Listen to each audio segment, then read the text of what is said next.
Hey, where are you right now? I've been sleeping at home. There's no sign of my husband at our home where I am now. He's lying to me. Let's go back to when I was pregnant with our first child. My name is Ashley. I was finally expecting our first child in our second year of marriage. Just 1 month to go until my due date. I'm 9 months pregnant. While I'm excited about the birth, I can easily imagine the confusion of going through childbirth and child rearing for the first time. I had planned to go back to my parents' house this weekend to have them help me out for a while. I mentioned the idea of going back home to my husband during the stable period of my pregnancy, but I thought he had probably forgotten, so I brought it up again today. While I was relaxing and watching TV, my husband casually mentioned, "Heading back to your parents? Oh yeah, you mentioned that. If you're going, just go. I can handle things here just fine without you." I was shocked by his dismissive tone, but I didn't want to argue, so I decided not to argue back. "Well, I'll be going back this weekend. Our baby is due next month, and I plan to stay there for a month or two after giving birth. So I'll probably be back in about 3 months. Please make sure the baby's room is clean and ready." Okay. I would have done it anyway. "Oh, and I can't see you off this weekend because I have to work." "Oh, all right." I had hoped he would at least come with me to the station, but that hope faded fast. I knew he was always busy with work, even on weekends. But I wish he would think about how hard it will be for me, heavily pregnant and with lots of luggage, to manage on the train. I understand he's busy, but I do feel lonely sometimes. I don't want our soon-to-be-born baby to feel lonely either. Plus, I'm worried about whether we can raise our child together like this. When did he become so distant? With these mixed feelings, I started packing. Since I still had time before going to my parents' house, I decided to send most of my luggage through a delivery service. I had already cleaned the house from top to bottom when I started my maternity leave early. They say pregnant women have a nesting instinct. I had set up a crib and prepared a space for the baby, excited to start our new life as a family of 3. When I returned after 2.5 months, I found that my husband was being really messy despite my efforts to clean up before leaving. Maybe I cleaned too early, but still he seemed to have forgotten how to live in a tidy home. He'd leave half-empty drink bottles lying around and ignore the cardboard boxes from his online shopping. I realized that I'd never seen him cook or clean since we got married. Even though I kept trying to tidy up, things only got messier, and I started worrying about the state of the house while I was away. But with the baby coming soon, I had to focus on preparing for childbirth. The weekend came quickly, and I went to my parents' home. Meanwhile, my husband didn't even see me off to work. While I relaxed at my parents' place, I stayed in touch with him through emails every day and called him about every 3 days. But gradually, he started ignoring my calls more often. When I managed to get through to him, I noticed he'd been avoiding my calls lately. I asked, "You've been hard to reach lately, are you busy?" But his answers were vague, like sort of, or not really. Then I asked him nervously, "You're not cheating on me, are you?" I've heard some men do that when their wives are pregnant. He sounded annoyed and denied it, saying, "No, why would I do that?" It's frustrating to be accused. Feeling uneasy, I quickly apologized. Having these worries while carrying our precious baby wasn't good for my mental health. I needed to trust my husband, I decided. A few weeks later, I started having labor pains. As I prepared to go to the hospital, I called my husband. I felt embarrassed to show how much pain I was in, but I really wanted him there when our baby was born. I thought surely he'd be touched by the birth of our child. I'm in labor. It usually takes about half a day for the first baby to arrive, so if you leave now, you should make it in time. I really want you here when the baby is born. You can even cut the umbilical cord. When I asked him to come, my husband sighed in annoyance. "What? You want me to come by train right now?" "Sorry, I'm tired too, I can't. I have work tomorrow." I was shocked. "Are you still talking about work at a time like this? Our baby is being born. Isn't our child more important than work?" He snapped back, "Stop it. My job can't be replaced. This is a once-in-a-lifetime moment, I know. But my work is crucial. If I don't do it, it won't get done. Can't you understand? I have to go. I'm busy." And he hung up. I tried to convince him, but he wouldn't listen. As I sobbed through the pain of labor, I wondered why he was so indifferent to our child's birth. From the moment I found out I was pregnant, my child became my priority. But as a father, he seemed so distant, so I faced childbirth alone. The pain lasted a whole day, and the next day, a beautiful baby boy was born. The baby was so tiny, adorable, and dearly loved. After leaving the hospital, my parents doted on him, teaching me all sorts of things about taking care of him. Within a month, I had gotten pretty good at giving him baths. My parents worried about me though. "Are you sure you're okay with your husband? We can't help but worry about you when we leave." But not wanting to trouble them, I reassured them, saying, "I think I'll manage somehow. My health is improving faster than I thought. I might go back home next week," I told them. "Really, don't overdo it. Let us know if anything happens," they replied. People often say that recovering from childbirth is like recovering from a car accident, but thanks to hormones, I was in good spirits and my body was healing well. I was also getting the hang of taking care of the baby, so I decided to go back home a bit earlier than planned. While I stayed with my parents, my husband hardly reached out, and even when I sent him photos and videos of our son, he didn't seem interested. I figured maybe the feeling of being a parent really kicks in when you're actively involved in raising the baby, and perhaps he wouldn't feel like a father until he spent time with our son. That's what I hoped, at least. It kept me going. I decided to surprise my husband by having my parents drop me off at home. I didn't tell him I was coming, but he should have been home since it was his day off. I wondered how he'd react when he saw our baby for the first time. Would our baby like our home? After a few hours' drive, we got home. I held our son while my parents brought in our luggage and I unlocked the door. But when we walked in, the house was dark and silent.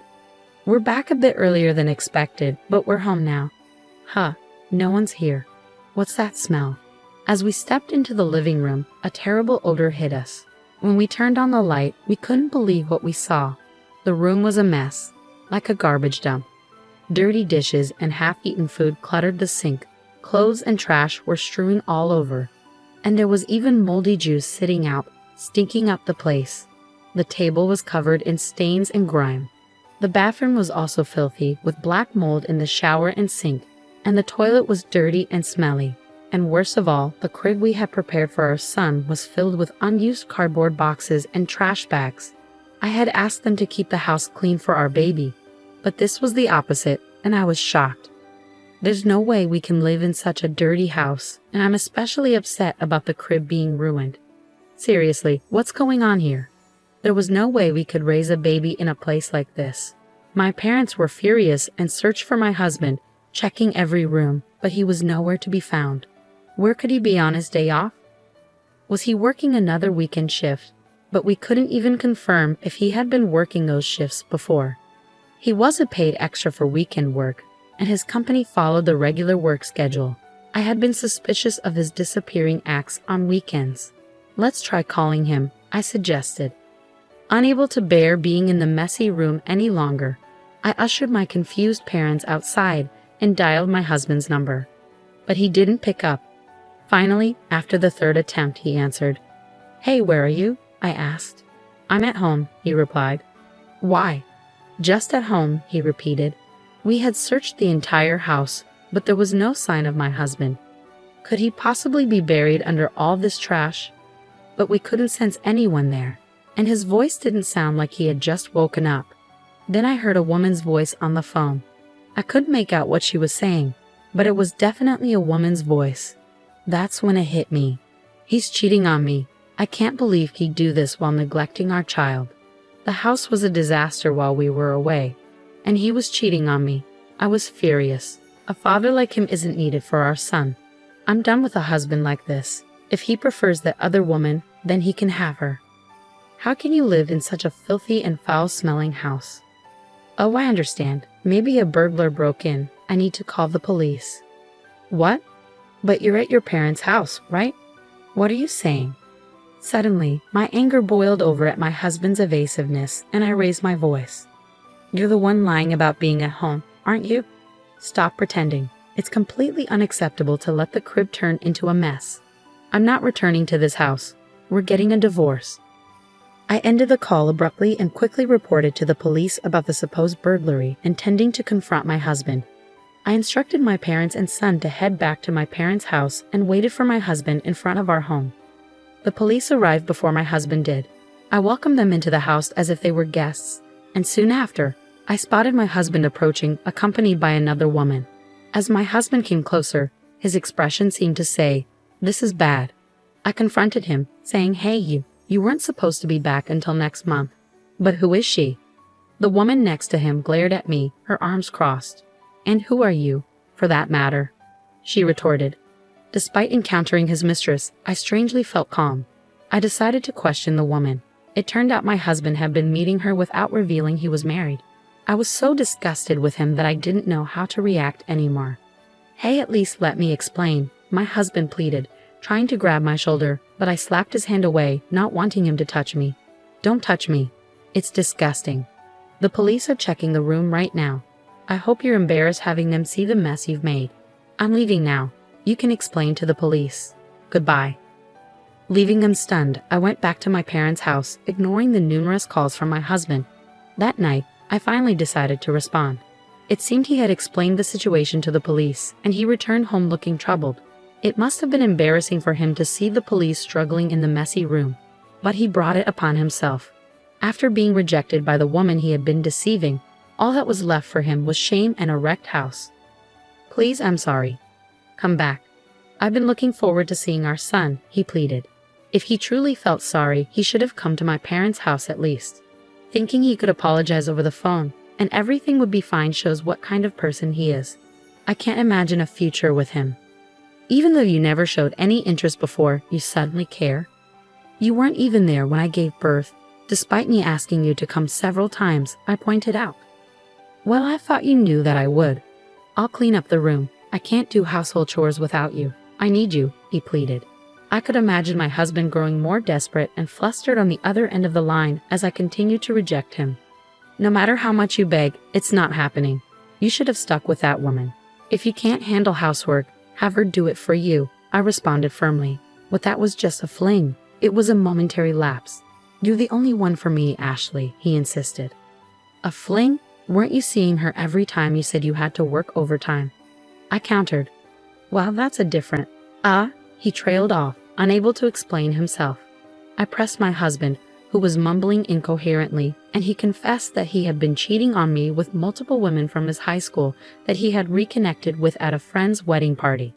He's a scumbag either way. There's no point in talking, I thought to myself as I listened to him desperately apologizing, his voice close to tears.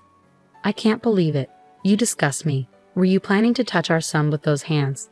"Unthinkable," I said, feeling a chill run down my spine. I won't do it again. I'll come to pick you up right now.